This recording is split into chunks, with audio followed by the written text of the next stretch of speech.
আসসালামু আলাইকুম, স্বাগতম আজকের বিশেষ আয়োজনে। আজ আমরা আলোচনা করব বহুল আলোচিত নবম পে স্কেল নিয়ে। দীর্ঘদিন ধরে সরকারি কর্মকর্তা কর্মচারীদের মধ্যে যে বিষয়টি সবচেয়ে বেশি আলোচনায় রয়েছে সেটি হলো নতুন পে স্কেল, যা বাংলাদেশের প্রায় 15 লক্ষেরও বেশি সরকারি কর্মচারীর জীবনকে সরাসরি প্রভাবিত করে।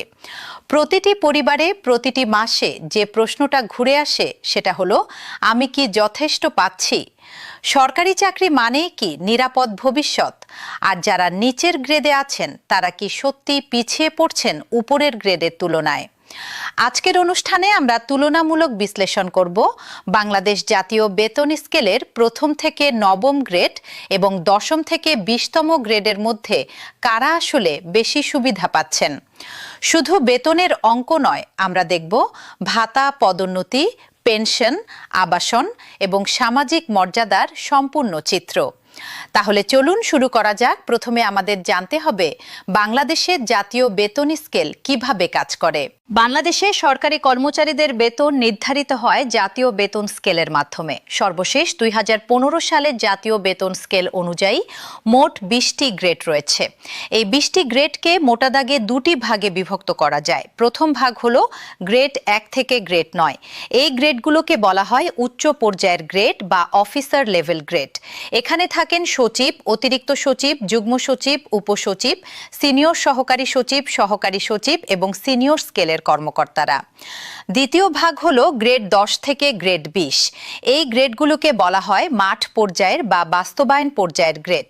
এখানে আছেন উপজেলা পর্যায়ের কর্মকর্তা, অফিস সহকারী, ডাটা এন্ট্রি অপারেটর, পিয়ন, মালি, দারোয়ান সহ হাজার হাজার কর্মচারী। সংখ্যার দিক থেকে বলতে হয় গ্রেড 1 থেকে 9 যেখানে কর্মকর্তার সংখ্যা তুলনামূলক কম, সেখানে গ্রেড 10 থেকে 20তে কর্মচারীর সংখ্যা বিশাল। বাংলাদেশের মোট সরকারি কর্মচারীর প্রায় 70 থেকে 75% এই নিচের গ্রেডগুলোতে অবস্থান করেন। এখন আসি বেতনের অঙ্কে। 2015 সালের বেতন স্কেল অনুযায়ী গ্রেড 1A অর্থাৎ সর্বোচ্চ পদে মূল বেতন ছিল 77,000 টাকা, আর গ্রেড 20তে অর্থাৎ সর্বনিম্ন পদে মূল বেতন ছিল 8,250 টাকা। এই বিশাল পার্থক্যটাই হলো পুরো বিতর্কের কেন্দ্রে। গ্রেড 9A একজন সিনিয়র সহকারী সচিব বা সমমানের কর্মকর্তার মূল বেতন ছিল 22,000 টাকা থেকে শুরু করে 53,600 টাকা পর্যন্ত। অন্যদিকে গ্রেড 10A একজন প্রথম শ্রেণীর নিম্নপদস্থ কর্মকর্তা বা সহকারী উপজেলা শিক্ষা অফিসারের মতো পদে মূল বেতন ছিল 16,000 টাকা থেকে শুরু। এই পার্থক্যটা শুধু সংখ্যায় নয়, জীবনযাত্রার মানে বিশাল প্রভাব ফেলে। কিন্তু এখানেই গল্প শেষ নয়। আসল রহস্য লুকিয়ে আছে ভাতা এবং সুবিধার মধ্যে। আসুন এখন বিস্তারিত আলোচনা করি ভাতার বিষয়ে। বাংলাদেশের সরকারি বেতন কাঠামোয় মূল বেতনের পাশাপাশি বেশ কিছু ভাতা দেওয়া হয়। এগুলো হলো বাড়ি ভাড়া ভাতা, চিকিৎসা ভাতা, উৎসব ভাতা, যানবাহন ভাতা, শিক্ষা সহায়তা ভাতা, টিফিন ভাতা, ধোলাই ভাতা এবং আরও কিছু বিশেষ ভাতা। এখন দেখা যাক কোন গ্রেডে কেমন ভাতা পাওয়া যায়। বাড়ি ভাড়া ভাতার ক্ষেত্রে মূল বেতনের একটি নির্দিষ্ট শতাংশ হিসেবে ভাতা দেওয়া হয়। ঢাকা সিটি কর্পোরেশন এলাকায় মূল বেতনের 45% এবং অন্যান্য এলাকায় মূল বেতনের 35 থেকে 40% বাড়ি ভাড়া ভাতা পাওয়া যায়। এর মানে হলো যার মূল বেতন বেশি তার বাড়ি ভাড়া ভাতাও বেশি। স্বাভাবিকভাবেই উপরের গ্রেডের কর্মকর্তারা এখানে বেশি টাকা পান। তবে চিকিৎসা ভাতার ক্ষেত্রে একটি ভিন্ন চিত্র আমরা দেখতে পাই। 2015 সালের বেতন স্কেলে সকল গ্রেডে সমানভাবে মাসে 1,500 টাকা চিকিৎসা ভাতা নির্ধারিত ছিল। পরবর্তীতে এটি বৃদ্ধি করা হয়েছে, কিন্তু গ্রেড ভেদে পার্থক্য থাকলেও এটি তুলনামূলকভাবে সমান সাথে একটি ভাতা। উৎসব ভাতার ক্ষেত্রে প্রতি বছর 2টি ঈদে 1 মাসের মূল বেতনের সমান উৎসব ভাতা দেওয়া হয়। এখানেও যার মূল বেতন বেশি সে বেশি উৎসব ভাতা পাবেন। তাহলে কি নিম্ন গ্রেডের কর্মচারীরা সব দিক থেকেই পিছিয়ে? একটু ধৈর্য ধরুন, আমরা এখন এমন কিছু বিষয় আলোচনা করব যা হয়তো অনেকের কাছেই অজানা। পদোন্নতি এবং ক্যারিয়ার গ্রোথের বিষয়টি অত্যন্ত গুরুত্বপূর্ণ। বাংলাদেশের সরকারি চাকরিতে পদোন্নতির গতি এবং সম্ভাবনা দুটি গ্রেড বিভাজনের মধ্যে নাটকীয়ভাবে ভিন্ন। গ্রেড 9 থেকে গ্রেড 1-এর দিকে অর্থাৎ উপরের দিকে পদোন্নতি পেতে হলে একজন কর্মকর্তাকে অনেক দীর্ঘ সময় অপেক্ষা করতে হয়। ক্যাডার সার্ভিসে বিশেষ করে বিসিএস পাশ করে যারা আসেন তাদের প্রতিটি ধাপে পদোন্নতি পেতে গড়ে 5 থেকে 8 বছর সময় লাগে। এর পাশাপাশি রাজনৈতিক বিবেচনা, লবিং এবং সিনিয়রিটি এই সব বিষয় একটি বড় ভূমিকা রাখে। অন্যদিকে গ্রেড 10 থেকে 20-তে পদোন্নতির সুযোগ সীমিত হলেও টাইম স্কেল বা সিলেকশন গ্রেডের মাধ্যমে একজন কর্মচারী তার বেতন বৃদ্ধি করতে পারেন। এই পদ্ধতিতে নির্দিষ্ট বছর চাকরি করলে স্বয়ংক্রিয়ভাবে বেতন বৃদ্ধি পায়। এটা একটা সুবিধা, কারণ পদোন্নতির জন্য রাজনৈতিক চাপ বা লবিং ছাড়াই বেতন বাড়ে। তবে একটা সত্য কথা বলতে হয়, গ্রেড 10 থেকে 20-তে যারা আছেন তাদের অধিকাংশেরই পুরো চাকরি জীবনে মাত্র 1 বা 2 গ্রেড উপরে ওঠার সুযোগ থাকে। অথচ একজন বিসিএস কর্মকর্তা চাইলে গ্রেড 9 থেকে শুরু করে গ্রেড 1 পর্যন্ত উঠতে পারেন। এই বৈষম্যটাই হলো সবচেয়ে বড় পার্থক্য। এখন আসি পেনশন এবং অবসর সুবিধার বিষয়। অনেকেই মনে করেন সরকারি চাকরির সবচেয়ে বড় সুবিধা হলো পেনশন, আর এই পেনশন ব্যবস্থাটি কিন্তু সব গ্রেডের জন্যই প্রযোজ্য। বাংলাদেশের সরকারি কর্মচারীরা 25 বছর চাকরি সম্পন্ন করলে পূর্ণ পেনশনের সুবিধা পান। পেনশনের পরিমাণ নির্ধারিত হয় শেষ মূল বেতনের ভিত্তিতে। এখানে স্পষ্টতই যার শেষ মূল বেতন বেশি তার পেনশনও বেশি হবে। তাহলে উপরের গ্রেডের কর্মকর্তারা অবসরেও বেশি সুবিধা পাচ্ছেন। তবে একটা বিষয় এখানে উল্লেখ করা দরকার, অনেক নিম্ন গ্রেডের কর্মচারী দীর্ঘদিন একই পদে থেকে শেষ পর্যায়ে টাইম স্কেলের সুবাদে বেশ ভালো মূল বেতনে পৌঁছাতে পারেন, ফলে তার পেনশনও উল্লেখযোগ্য হয়। অন্যদিকে গ্র্যাচুইটি অর্থাৎ এককালীন যে অর্থ পাওয়া যায় সেটাও মূল বেতনের ভিত্তিতে নির্ধারিত। এই হিসেবেও উপরের গ্রেড এগিয়ে। কিন্তু একটা চমকপ্রদ বিষয় আছে, নিম্ন গ্রেডের কর্মচারীরা তুলনামূলক কম বয়সে বা কম পদমর্যাদায় চাকরিতে ঢোকেন এবং দীর্ঘ সময় চাকরি করার সুযোগ পান, ফলে তাদের মোট পেনশনযোগ্য সময় বেশি হতে পারে। আবাসন এবং সরকারি বাসস্থানের বিষয়টি এখন আলোচনায় আনা যাক। সরকারি কোয়ার্টার বা বাসস্থানের সুবিধা কিন্তু মূলত উপরের গ্রেডের কর্মকর্তারাই বেশি পেয়ে থাকেন। ঢাকায় মিন্টো রোড, রমনা, বেলি রোড, ধানমন্ডি এবং আরও বিভিন্ন এলাকায় সরকারি আবাসনগুলো মূলত সচিব, অতিরিক্ত সচিব, যুগ্ম সচিব পর্যায়ের কর্মকর্তাদের জন্য বরাদ্দ থাকে। এই বাসাগুলোর বাজার মূল্য এবং ভাড়া যদি হিসেব করা হয় তাহলে প্রতি মাসে কয়েক লক্ষ টাকার সমতুল্য সুবিধা পাওয়া যায় মাত্র নামমাত্র টাকায়। অন্যদিকে গ্রেড 10 থেকে 20-তে অনেক কর্মচারী উপজেলা বা জেলা পর্যায়ে কাজ করেন। সেখানে সরকারি বাসস্থানের ব্যবস্থা থাকলেও মানের দিক থেকে তা প্রায় খুবই নিম্নমানের। তবে ঢাকার বাইরে জেলা বা উপজেলা পর্যায়ে গ্রেড 10 থেকে 13-এর কর্মচারীরাও কিছু সরকারি আবাসনের সুবিধা পান, যদিও সেটা ঢাকার মতো আকর্ষণীয় নয়। এই হিসেবে স্পষ্টতই উচ্চ গ্রেডের কর্মকর্তারা আবাসন সুবিধায় অনেক এগিয়ে। এখন একটি অত্যন্ত সংবেদনশীল বিষয়ে আলোচনা করব, সেটা হলো অনানুষ্ঠানিক সুবিধা। বাংলাদেশে সরকারি চাকরির একটি বড় বাস্তবতা হলো নানা রকম অনানুষ্ঠানিক সুবিধা বা অতিরিক্ত আয়ের সুযোগ। উচ্চ গ্রেডের কর্মকর্তারা নীতি নির্ধারণ, ক্রয় অনুমোদন, প্রকল্প বাস্তবায়ন এবং লাইসেন্স অনুমতির মতো সংবেদনশীল ক্ষমতা প্রয়োগ করেন। ফলে এই স্তরে অনানুষ্ঠানিক আয়ের সুযোগ তাত্ত্বিকভাবে বেশি বলে মনে করা হয়। অন্যদিকে গ্রেড 10 থেকে 20-তে বিশেষ করে ভূমি অফিস, পুলিশ, পরিবহন ইত্যাদি বিভাগে নিম্ন পর্যায়ের কর্মচারীরাও নানাভাবে অতিরিক্ত আয়ের সুযোগ তৈরি করতে পারেন বলে দেশের মানুষ মনে করেন। এই বিষয়টি নিয়ে আমরা কোনো অনুমোদন দিচ্ছি না, বরং বাস্তব চিত্রটি তুলে ধরছি। কারণ আমাদের দেশে দুর্নীতির সমস্যা সব স্তরে বিদ্যমান এবং এটি আমাদের সামগ্রিক উন্নয়নের বড় বাধা। এখন একটু ভিন্ন দৃষ্টিতে দেখা যাক সামাজিক মর্যাদা এবং ক্ষমতার প্রশ্নে কে এগিয়ে। বাংলাদেশের সমাজে একজন সরকারি কর্মকর্তার সামাজিক মর্যাদা তার গ্রেডের সাথে সরাসরি সম্পর্কিত। একজন জেলা প্রশাসক বা পুলিশ সুপার যে সামাজিক সম্মান পান, একজন অফিস সহকারী তা পান না। কিন্তু এই সামাজিক মর্যাদার একটি মূল্য আছে। সরকারি অনুষ্ঠানে গাড়ি, প্রোটোকল, নিরাপত্তা এবং সমাজে পরিচিতি এসব বিষয় উচ্চ গ্রেডের কর্মকর্তাদের জন্য অনেক বড় অতিরিক্ত সুবিধা হিসেবে কাজ করে। অনেক বিশেষজ্ঞ মনে করেন এই অদৃশ্য সুবিধাগুলোর আর্থিক মূল্য প্রতি মাসে কয়েক লক্ষ টাকার সমতুল্য হতে পারে। তবে এখন এমন কিছু বিষয় তুলে ধরব যেখানে নিম্ন গ্রেডের কর্মচারীরা আসলে অনেক ক্ষেত্রে বেশি সুবিধাজনক অবস্থানে থাকেন।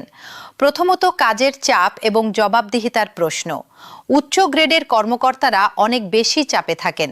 সংসদীয় স্থায়ী কমিটিতে জবাবদিহি করতে হয়, মন্ত্রীর কাছে জবাব দিতে হয়, মিডিয়ার সামনে আসতে হয়। রাজনৈতিক পরিবর্তনে তাদের পদ হুমকিতে পড়ে, বদলির সংখ্যাও বেশি। অন্যদিকে গ্রেড 10 থেকে 20-এর কর্মচারীরা তুলনামূলক স্থিতিশীল জীবনযাপন করেন। একবার একটি স্থানে পোস্টিং হলে দীর্ঘদিন থাকার সুযোগ পান, পরিবার নিয়ে স্থিতিশীলভাবে থাকা যায়। রাজনৈতিক পরিবর্তনে চাকরি হুমকিতে পড়ার সম্ভাবনাও তুলনামূলক কম। দ্বিতীয়ত, শিক্ষা সহায়তা ভাতা। নিম্ন গ্রেডের কর্মচারীদের সন্তানদের জন্য শিক্ষা সহায়তা ভাতার বিষয়টি এখানে বিশেষ উল্লেখযোগ্য। যদিও এই ভাতা সব গ্রেডেই দেওয়া হয়, তবুও নিম্ন গ্রেডের কর্মচারীর পরিবারে এই টাকার গুরুত্ব অনেক বেশি। তৃতীয়ত, গ্রুপ বীমা ও কল্যাণ তহবিল। সরকারি কর্মচারী কল্যাণ বোর্ডের মাধ্যমে বিভিন্ন কল্যাণমূলক সুবিধা পাওয়া যায়। এই সুবিধাগুলো সব গ্রেডের জন্যই প্রযোজ্য। তবে নিম্ন গ্রেডের কর্মচারীরা এই সুবিধাগুলো থেকে তুলনামূলকভাবে বেশি উপকৃত হন, কারণ তাদের ব্যক্তিগত সঞ্চয় ক্ষমতা কম। এখন আসি একটি অতি গুরুত্বপূর্ণ প্রশ্নে: বেতন বৈষম্য কি ন্যায্য?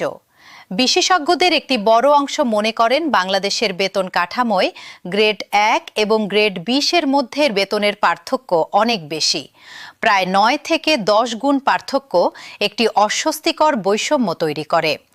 উন্নত দেশগুলোতে সর্বোচ্চ এবং সর্বনিম্ন সরকারি বেতনের অনুপাত সাধারণত 3 থেকে 5 গুণের মধ্যে রাখা হয়, কিন্তু বাংলাদেশে এই অনুপাত অনেক বেশি।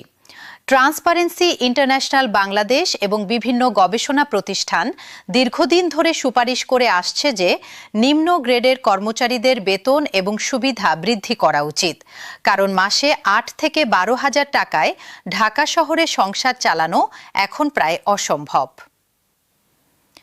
এখন আসুন একটি তুলনামূলক চিত্র তৈরি করি। ধরুন একজন ব্যক্তি গ্রেড 5-তে যোগ দিয়েছেন এবং আরেকজন গ্রেড 15-তে যোগ দিয়েছেন। দুজনেই 30 বছর চাকরি করেছেন। এখন হিসেব করা যাক কে মোট কত সুবিধা পেয়েছেন। গ্রেড 5-এর কর্মকর্তার ক্ষেত্রে মূল বেতন ছিল 43,000 টাকা থেকে শুরু।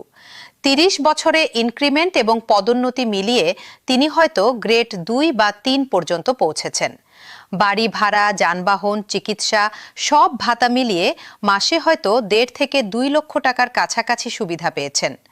পেনশন পেয়েছেন মূল বেতনের উপর ভিত্তি করে, সরকারি আবাসন পেয়েছেন, গাড়ি পেয়েছেন। গ্রেড 15-এর কর্মচারীর ক্ষেত্রে মূল বেতন শুরু হয়েছিল 11 থেকে 12 হাজার টাকায়। 30 বছরে তিনি হয়তো গ্রেড 11 বা 12 পর্যন্ত পৌঁছেছেন। টাইম স্কেলের তোবাদে তার বেতন বেড়েছে। সব মিলিয়ে মাসে 40 থেকে 50 হাজার টাকার মতো সুবিধা পেয়েছেন। এই পার্থক্যটা পরিষ্কার। তবে এখানে একটি বিষয় মনে রাখতে হবে: গ্রেড 5-এর কর্মকর্তাকে বিসিএস পরীক্ষায় উত্তীর্ণ হতে হয়েছে। সেটা অত্যন্ত কঠিন প্রতিযোগিতামূলক পরীক্ষা। তাই উচ্চ পারিশ্রমিকের পেছনে যোগ্যতা এবং প্রতিযোগিতার একটা যুক্তি আছে। এখন আলোচনা করা যাক কিছু বিশেষ সুবিধা নিয়ে, যেগুলো হয়তো অনেকেই জানেন না। প্রথম বিষয়টি হলো বৈদেশিক প্রশিক্ষণ ও বৃত্তি। সরকারি কর্মকর্তাদের বৈদেশিক প্রশিক্ষণ, বৃত্তি এবং ফেলোশিপের সুযোগ মূলত উচ্চ গ্রেডের কর্মকর্তাদের জন্য বেশি। যুক্তরাষ্ট্র, যুক্তরাজ্য, অস্ট্রেলিয়া, জাপান সহ বিভিন্ন দেশে উচ্চতর প্রশিক্ষণের সুযোগ গ্রেড 1 থেকে 9-এর কর্মকর্তাদের ক্ষেত্রে অনেক বেশি।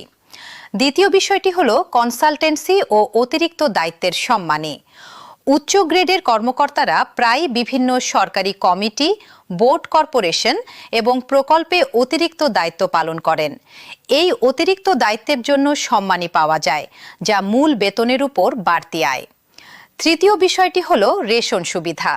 কিছু বিভাগে, বিশেষত সেনাবাহিনী, পুলিশ এবং অ্যানসার বাহিনীতে নিম্ন গ্রেডের কর্মচারীরাও রেশন সুবিধা পান।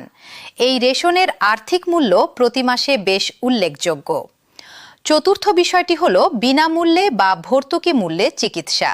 সম্মিলিত সামরিক হাসপাতাল বা সরকারি মেডিকেল কলেজ হাসপাতালে সরকারি কর্মচারীরা বিশেষ সুবিধায় চিকিৎসা পেতে পারেন। এই সুবিধা সব গ্রেডের জন্যই প্রযোজ্য, তবে বাস্তবে উচ্চ গ্রেডের কর্মকর্তারা আরও উন্নত সুবিধা পান। এখন আসুন একটু ভবিষ্যতের দিকে তাকাই। বাংলাদেশের সরকারি বেতন কাঠামো নিয়ে বিভিন্ন সময়ে আলোচনা হয়েছে। 2023 এবং 2024 সালে সরকারি কর্মচারীদের পক্ষ থেকে নতুন বেতন স্কেলের দাবি উঠেছে। বিশেষজ্ঞরা মনে করছেন নতুন বেতন স্কেলে কিছু গুরুত্বপূর্ণ পরিবর্তন আসা উচিত। এর মধ্যে সবচেয়ে গুরুত্বপূর্ণ হল নিম্ন গ্রেডের কর্মচারীদের ন্যূনতম বেতন উল্লেখযোগ্যভাবে বৃদ্ধি করা। কারণ বর্তমান মূল্যস্ফীতির প্রেক্ষাপটে 8 থেকে 12 হাজার টাকায় কোনো পরিবার চলতে পারে না। দ্বিতীয়ত, সর্বোচ্চ এবং সর্বনিম্ন বেতনের অনুপাত কমিয়ে আনা জরুরি। এটি শুধু ন্যায্যতার প্রশ্ন নয়, বরং দুর্নীতি কমানোর জন্যও এটি দরকার। কারণ যখন নিম্ন গ্রেডের কর্মচারীরা সংসার চালাতে পারেন না, তখন অনেকে বাধ্য হয়ে অনিয়মের পথে হাঁটেন। তৃতীয়ত, পদোন্নতির সুযোগ বাড়ানো দরকার। বিশেষ করে গ্রেড 10 থেকে 20-তে যারা আছেন, তাদের জন্য আরও বেশি পদোন্নতির সুযোগ রাখা উচিত। তবে এই আলোচনায় একটি গুরুত্বপূর্ণ প্রশ্ন আসে। সরকারি চাকরিতে মেধাবীদের আকৃষ্ট করতে হলে কি উচ্চ বেতন দেওয়া জরুরি নয়? এই প্রশ্নের জবাবে অনেক বিশেষজ্ঞ বলেন, হ্যাঁ, মেধাবীদের আকৃষ্ট করতে উচ্চ পদের বেতন প্রতিযোগিতামূলক হওয়া দরকার। কিন্তু এর মানে এই নয় যে নিম্ন পদের কর্মচারীরা মানবেতর জীবনযাপন করবেন। একটি সুষম বেতন কাঠামো তৈরি করতে হলে যেখানে উপরের গ্রেড যথেষ্ট আকর্ষণীয় থাকবে, আবার নিচের গ্রেডও মর্যাদাপূর্ণ হবে, এই ভারসাম্য খুঁজে পাওয়াটাই হবে সবচেয়ে বড় চ্যালেঞ্জ। এখন আমাদের চূড়ান্ত বিশ্লেষণে আসা যাক। প্রশ্ন ছিল, গ্রেড 1 থেকে 9 নাকি গ্রেড 10 থেকে 20 কারা বেশি সুবিধা পান?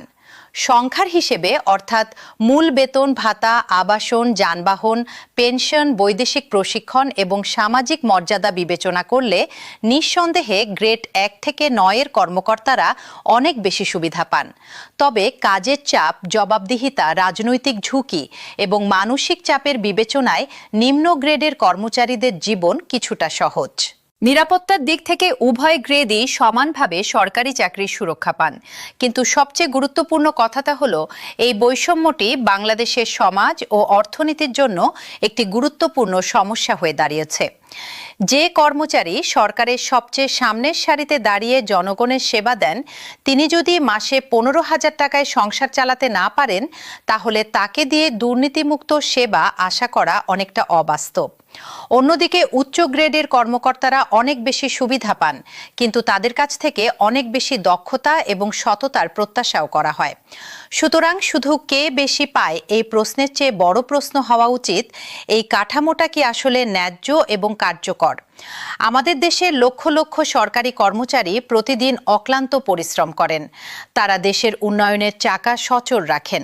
তাদের প্রতি সুষম আচরণ নিশ্চিত করা শুধু নৈতিক দায়িত্ব নয়, এটা একটি কার্যকর রাষ্ট্র গঠনের অপরিহার্য শর্ত।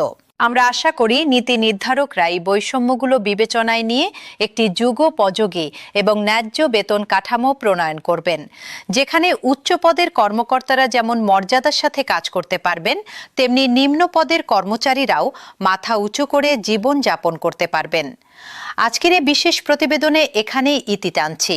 আপনাদের মতামত এবং প্রশ্ন আমাদের পাঠান।